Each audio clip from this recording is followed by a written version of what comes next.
Diara ato na pud ning dabdaban. Nay carrots og sili atsal. Repolyo. Sibuyas dahonan. Og bihon.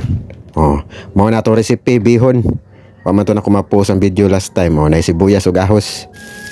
Ato dayong giprito ang carrots unsay dugayan. Ato na dalion diha kay mao ni pamahaw sa akong mga anak ron. Nya human og prito sa carrots ibutang pud ang sili atsal. Ato na ni prituhon una sila. Para unya dali na lang. Sunod ang repolyo. Akong gidaghan ng repolyo kay ganahan kog daghag dahon. Hilig man kog dahon, may pagkakanding man ko. Ana man na. Nya pagkahuman nimo prito nagpila ra ka minutes ihaon na nimo tanan. Nighuman ianda mang baboy.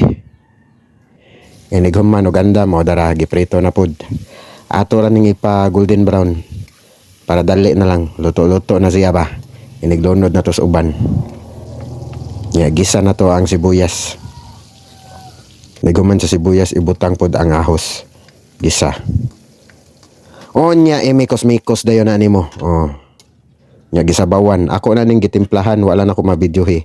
Gibutangan ni nako og patis or toyo, asin, unya black pepper og oyster sauce.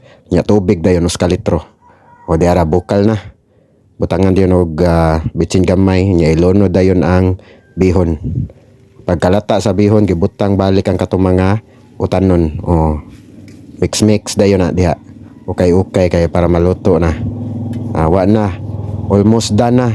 Ready na ni ato rin pahumuko ng uban kuan utanon pa. Diara dayon luto na. Human na. Ukay agtarong diha para ma-mix gyud siya klaro. Butangan dayon sa onion rings. Daog. Nanatay pamahaw ug baon sa mga bata. Mahaw.